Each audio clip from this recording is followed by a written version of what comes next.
This is the 2021 Mercedes-Benz GLE 450. It is an incredibly well-rounded mid-size luxury SUV. But is it the best in its class? Let's find out. Over 2 decades ago, Mercedes-Benz launched the killer trend of more on-road focused luxury SUVs. Before then, of course, you had things like the Range Rover or the Jeep Grand Wagoneer, but those were trucks covered in a lot of leather. Since that time, it's gone through a couple of name changes, and now it's known as the GLE. What does this vehicle compete against? Its primary rival is the BMW X5. There is the Audi Q8, which costs a little bit more, but is basically the same size and power. You do have lower spec Porsche Cayennes that are in the mix, and of course you have the sales leader of the segment, the Lexus RX. In terms of exterior design, the GLE is sneaky. And what I mean is, if you just have a quick glance at it, it's just another SUV. They're all shaped the same. What's the big deal? The only thing that really stands out is this 3-pointed star that you can see from space. However, the more time you spend with this vehicle, you start to really see how well it's formed and how well it's shaped. I think it's one of, if not the best example of Mercedes' current design language that's called sensual purity. It loses something from the original German translation, but that's what they're calling it. I don't think the front is the best angle for this truck. However, once you start to come down the side, it's a really, really good-looking SUV. 2 things I want to point out. One is this black plastic strip here, which you might think is a little cheap on a Mercedes. However, this does have a lot of off-road capability built into it, and this sort of signifies that. Plus, if you look at the competition, the X5, the Cayenne, they don't have this, and they really can't go off-road as well. So I think this works. I think it butches it up, and it looks pretty good. Then you get to the actual metalwork. I think Mercedes right now, they're doing it better than anybody in the business, but the surfacing on this metal, what that means is the time they take to shape and to smooth it. No one else is doing metal like this. It's incredible. You get back here to the rear hips, and especially as you get further away from the vehicle, and there's a power bulge. They swell out. It looks muscular. Just a great design. From the rear, hey, it announces to the world it's a Mercedes SUV, and that's great. So again, a quick look at the GLE is not going to reveal much, but the more you spend looking at it, the more you realize what a fantastic design it is. If the design language for the exterior of the GLE is called sensual purity, we can call the interior conservative au naturel. And what I mean by that is, look at all this wood. I haven't seen this much wood in a car in a long time. And while I like the wood itself, it's nice wood, I worry that it kind of clashes with all the blingy stuff and the LED lighting patterns and all that. It's an odd juxtaposition. Plenty of leather in this luxury vehicle, although it's not fully optioned. For instance, we could have had a piece of leather here on top of the dash. We could have had some on the door sills. This SUV does not have massaging seats. Can you really call it a Mercedes-Benz without massaging seats? I'm not sure. However, I am sure that they are an $1,100 option, and it is money very well spent. Now, the big story on any modern Mercedes is the MBUX, the Mercedes-Benz user experience, and that's this entirety of this giant screen right here.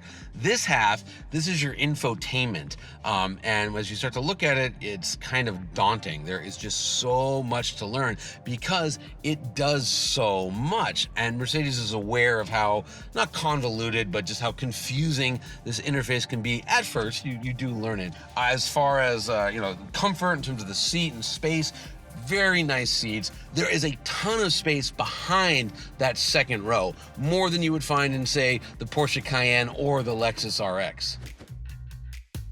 Performance. If I had my druthers, this entire video would be about this thing's engine. Why?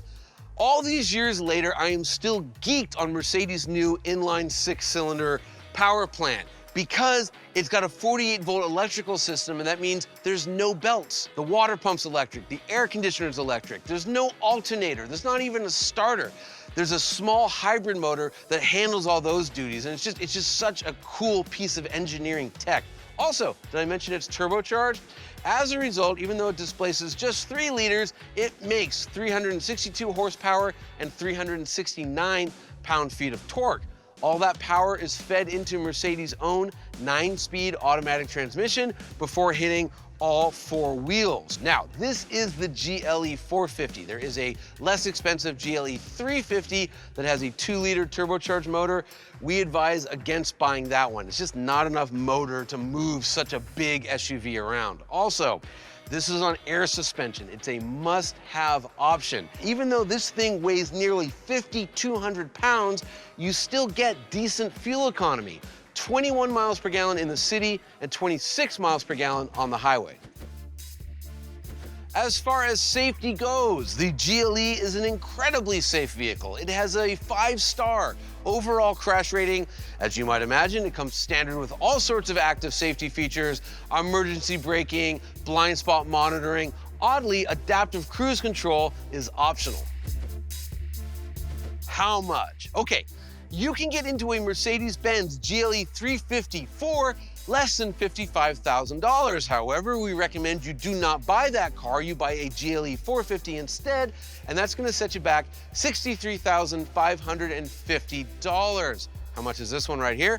Almost $76,000, and I had a GLE 450 for a year that was nearly $90,000. And remember, that was a 450, not the V8 and not the AMG version. So be careful with the options. These can get very pricey very quickly.